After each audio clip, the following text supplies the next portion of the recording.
Just one more housekeeping item. Can I have your attention, please? So many of you are new to the Pentagon. I see your awesome V things that you've got. Can we please put those in your pockets? So for all imagery that's collected here or shared within the Pentagon, we want to make sure we don't show our badges.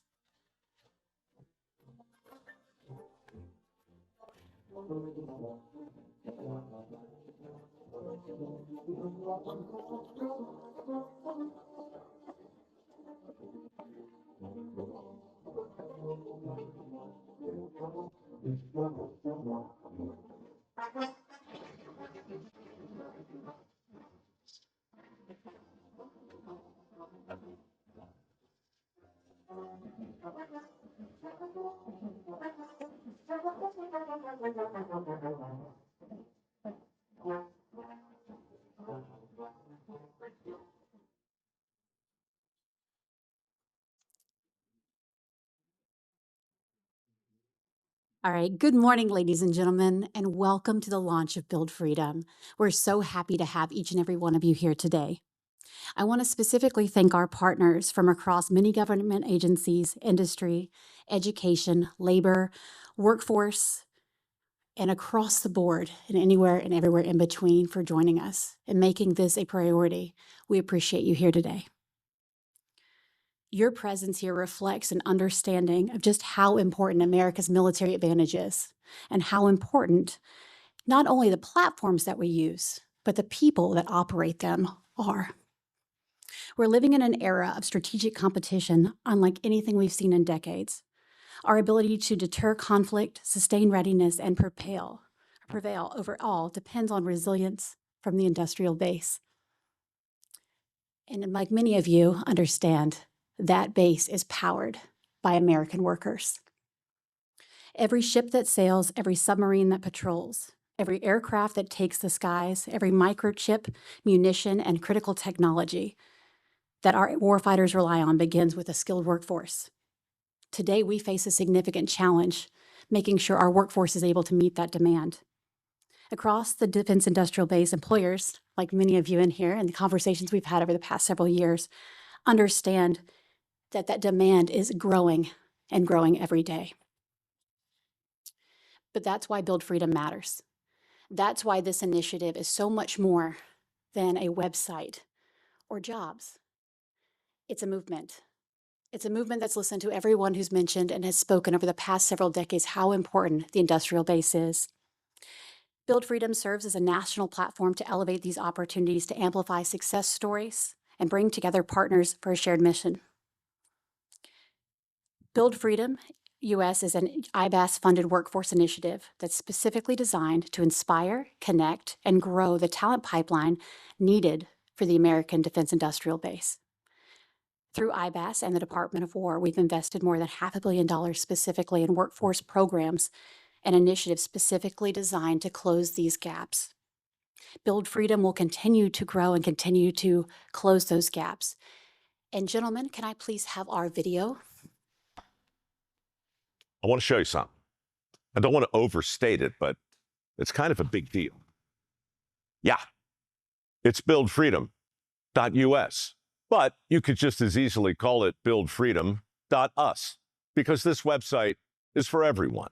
When you visit, you'll find hundreds of thousands of essential jobs waiting to be filled. I'm talking about AI-proof six-figure jobs, building the next generation of critical tools and essential infrastructure that every American relies on. These jobs are in demand like never before, and they don't require a college degree, but they do require training and work ethic and a desire to build something that truly matters. My foundation has the money to help you get the training you need. It's all waiting at that website, along with the genuine opportunity to build a secure future for you and your family. Buildfreedom.us. It's not about you. It's not about me.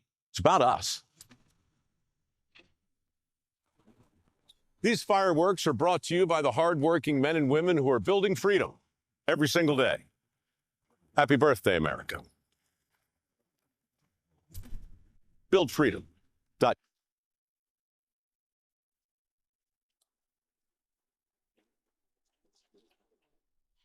Mr. Rowe talks about a very important line. anytime he's talked about this program. You know, U.S., to many of us, symbolizes the work that our warfighters do across the country. But what we are is we're America's home team back here with the American industrial base. What most importantly is it's not about you, it's not about me, it's about us. And someone who absolutely understands that challenge more than most and has been a champion fighting for the industrial base is our Assistant Secretary of War, Mr. Michael Catanazzi, who I would love for you to join me to welcome him to the stage now.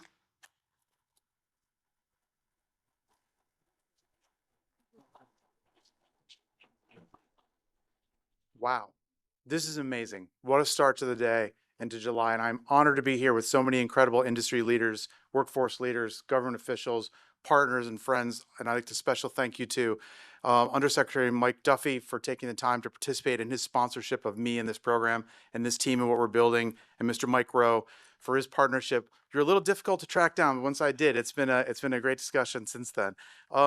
It's outstanding to be here, and I'm excited to be a part of this. I also got told today that the presidential prayer team has me on their list for the day. So like we are winning July. So this is a good thing. We've been talking about demographic crisis in the skilled trades for a long time. That's been exacerbated by events, changes in economic behavior, the COVID crisis, things and incentives in society that have changed and moved generations of workers away from the embrace of the skilled trades.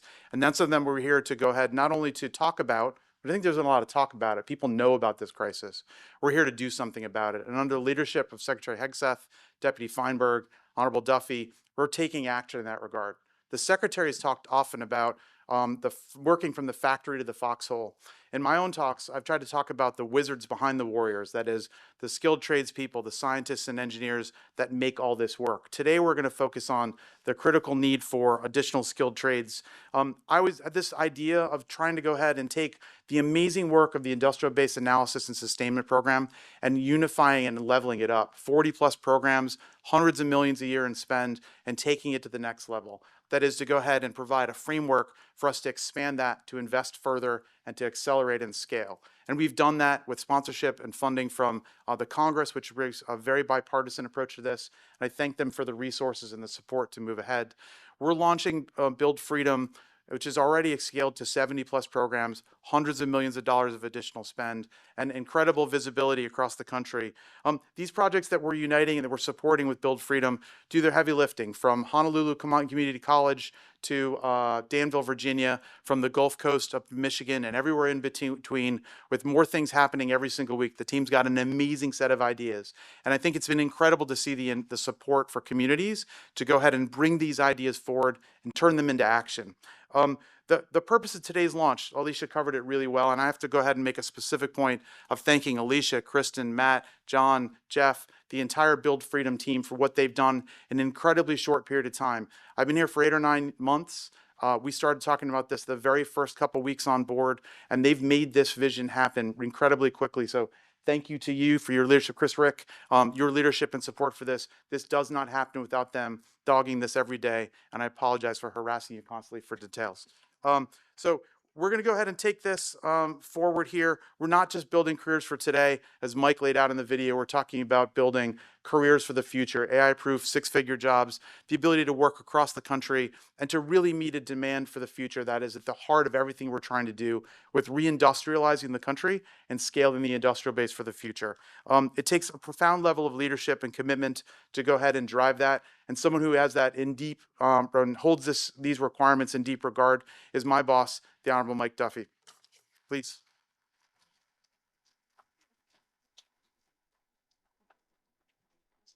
Well, good morning. Thank you all for being here today. Welcome to the Hall of Heroes here in the Pentagon. I can't think of a better location for us to celebrate this great initiative, surrounded by the names of men and women who've made great personal sacrifice, sometimes the ultimate sacrifice in the defense of our country and the freedoms that we hold dear.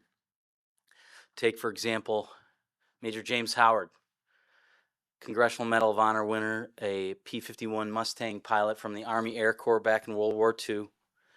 January 11th, 1944, he was escorting bombers back from a German raid when 30 German fighters ambushed the bomber fleet and separated from his squadron, spent 30 minutes as a one-man air force taking down 24 German fighters.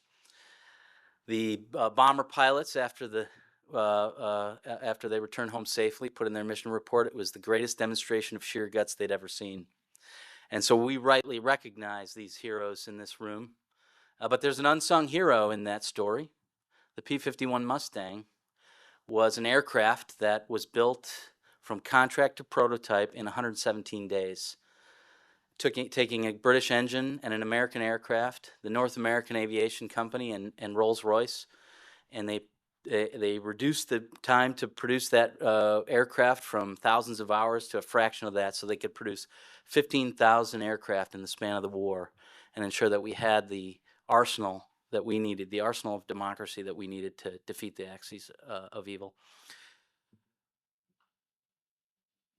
Throughout our history, the industrial strength of the United States has proven to be decisive in our ability to maintain military advantage.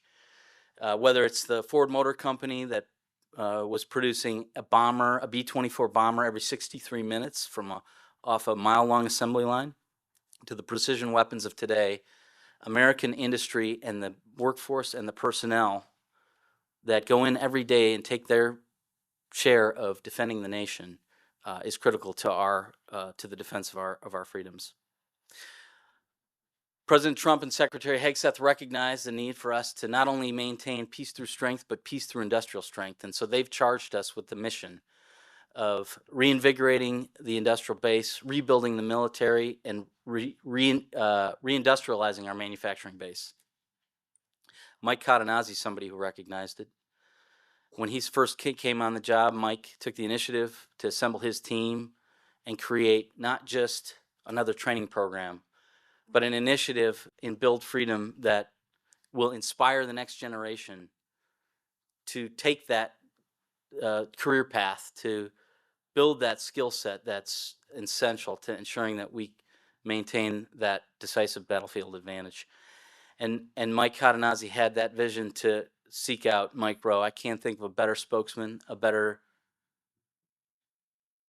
cultural icon who can be here to deliver this message, to be a spokesman for our need to inspire that next generation of men and women to take on the skills and the trades that's required, the machinists, the welders, that will form the next generation of our defense industrial base. So without further ado, Mike Rowe, thank you very much.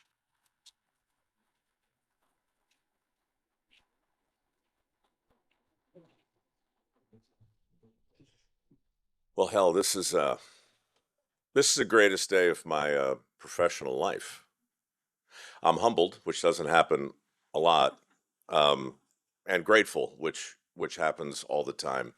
On a macro level, everything you just said resonates so perfectly and so metaphorically. That P-51, without the maintenance, without the concerted effort, without the will to build the thing and maintain it along the way, we don't have any heroes in this hall without the guys who did that. So on a macro level, I am just blown away to be here in front of all you guys. Everything in my world is macro or micro. And so I'll talk to you briefly on a micro level about how this happened. My business partner, Mary Sullivan, is in the back there checking emails, probably illegally. Mary, I only mention her because about a year ago, before he was even appointed, back when he was nominated, Mike Rowe reached out to my partner to say, hey, I've been following your work at mikeroweWORKS, and I think maybe there's something over at the Pentagon that might rhyme with your mission, blah, blah, blah. And Mary was like, yeah. And that was that, because it's a true story. She literally blew him off, I think twice. And then he actually rose to this level, and he said, maybe this guy's serious. And Mary and I had a good laugh when we finally came here to meet one of the most serious and good-natured and committed patriots I've had the pleasure to shake hands with. Thank you for being persistent, because Mary's skepticism was was well rooted. 15 years earlier, when Dirty Jobs was at its zenith and our country was slipping into a recession, the unemployment rate in this country was creeping up to around 12%. And back in those days, 2008, 2009, we were just discussing out in the lobby how the thing that dominated every headline were the number of men and women in this country who weren't working. Unemployment was the story of the day. But on Dirty Jobs, everywhere we went, we saw help wanted signs. It was one of the most extraordinary disconnects that I'd ever seen. How could there be 2.5 million open positions in this country that didn't require a 4-year degree, but training, where 12 million men and women weren't working? It seemed like somebody ought to be talking about the skills gap, or maybe the will gap, or if nothing else, just the opportunities that existed in our economy that weren't getting any love. So my foundation began as a PR campaign to reinvigorate the skilled trades by making a more persuasive case for a lot of those jobs and for the men and women who had been doing them. Anyhow, it was fun to talk at the grown-up table about an issue that wasn't so firmly associated with Dirty Jobs, right? I mean, I promoted that show for many years through the lens of exploding toilets and misadventures in animal husbandry and all of those things I remember with great fondness. But the idea that we could talk about that show through the dignity of work, the nobility of the skilled trades, that was something the country was eager to hear, and I was delighted to keep mouthing off about it. In fact, I went to Congress 15 years ago and testified before some committee. It was Rockefeller, I believe, was chairing it. And I said, look, fellas, I'm not an expert and I don't have a crystal ball, but I'm pretty sure if we don't close this skills gap, if we don't get in front of this now and make a more persuasive case for all these open jobs, if we don't do something to counteract the narrative that the best path for the most people is a 4-year degree, and anybody who doesn't take that path is somehow going to get a vocational consolation prize. If we don't challenge all of that in a meaningful way, the gap is going to continue to widen. Student debt is going to continue to grow, and we are going to wind up with a workforce that's dangerously out of balance. We also took shop class out of high school. Many of you are old enough to remember that, which I believe will be looked back upon as the greatest misstep in the history of modern education. A lot of things conspired to make the attempt to reinvigorate the skilled trades mission critical, in my view. And today, of course, we have $1.7 trillion in outstanding student debt. And we have 7.1 million open jobs, many in the DIB. And we have nearly 7 million able-bodied men, for reasons no one can quite explain, who are not only not working, but not looking for work, which has never happened in peacetime before, not in this country. So there are a lot of interesting things that have conspired to make an attempt to reinvigorate the trades, something that should be taken seriously. And when I left Congress 15 years ago, no one disagreed with me. Men and women on both sides of the aisle thanked me and assured me we'd look into it. And 2 years later, I hadn't really heard anything back, so I went to the Senate and I testified there. I didn't exactly pitch Build Freedom, but I did pitch a targeted, deliberate attempt to change the perception of the jobs in question. And they all agreed to, and people on both sides of the aisle called Mary, said, we ought to do something. We said, we're standing by, and you know how it goes. 15 years later, you called, and that's why we blew you off the first time. I didn't know. But you meant it. Honorable Duffey, you meant it. And your team is extraordinary, Mike. I feel like I can call you Mike because I interviewed you on my podcast. So you're Mike. But look, this is basically what I pitched a decade and a half ago. And on a micro level, to stand here in this hall and watch the circle square, it's difficult to know what to say other than thanks. Back to macro, it is a matter of national security. I can't overstate it. Not a day goes by where Mary doesn't get a call from some leader of some consequential industry in our country who is freaking out. They've done the math. They know that for every 5 tradespeople that retire, 2 come in. It's been that way for nearly 12 years. The math is not on our side. The stigmas, stereotypes, myths, and misperceptions that we deal with every day, those can be confronted, those can be changed. This campaign is an attempt to do that. That was an introductory spot that you saw. As time goes on, you'll see much more personal spots. You'll hear directly from men and women who have prospered in the DIB as a direct result of mastering a skill that's in demand. If I could go back in time, I'd find the people who worked on that P-51, and I would interview them, and I would ask them how they felt when they read the story of the man who displayed more guts than anybody had ever seen. We're going to drag all that forward. We're going to make a persuasive case. We're going to make a patriotic case, but we're also going to make a personal case. We're going to show people that they can support a family and revel in the joy of meaningful work by building freedom. That's the micro and the macro of this campaign. Again, I'm humbled and grateful and a little weirded out to be here, but mostly I'm just so glad to have a chance to stand and say thanks in front of you all and in front of the cameras. I will not squander this.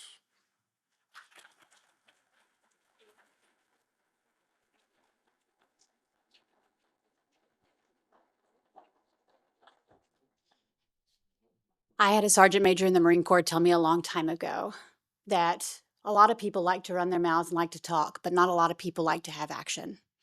I'm one of the very few people in this world, I think, that can truly look at the leaders that are ahead of me and be thankful for their action. And today we are putting true action forward. So without further ado, can I please have you gentlemen come step forward? Dr. Schaaf, can you step forward? We are going to be presenting the Mike Rowe Foundation with a check. Mr. Cadenazi. On behalf of Build Freedom, this check is for the Mike Rowe Foundation for $10 million for us to truly put action forward to sponsor scholarships for men and women in the defense industrial base.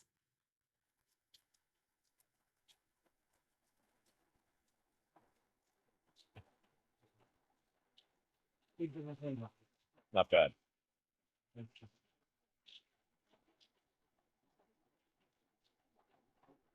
Good Lord, should I say something else?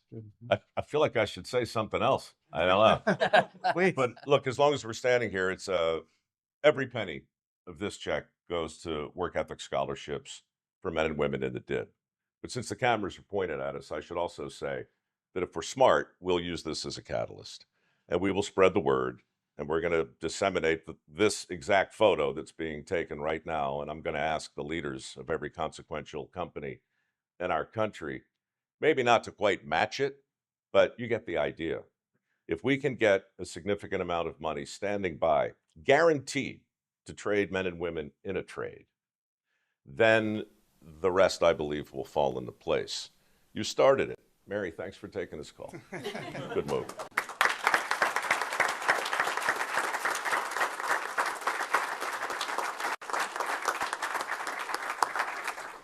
Never know really where to put these things. Here, I'll hold it. I'm going to need a bigger wallet. Yeah, I'll have to make sure my husband sees that. He'll be surprised. All right, at this time, we're going to take a small break because we're going to be setting up for the panel that we're going to have here in just a few minutes. So if you need to take a restroom or if you want to come out and get some water or some of the swag, please do so. We're going to just take probably about 2 or 3 minutes just to set back up. Okay, thank you.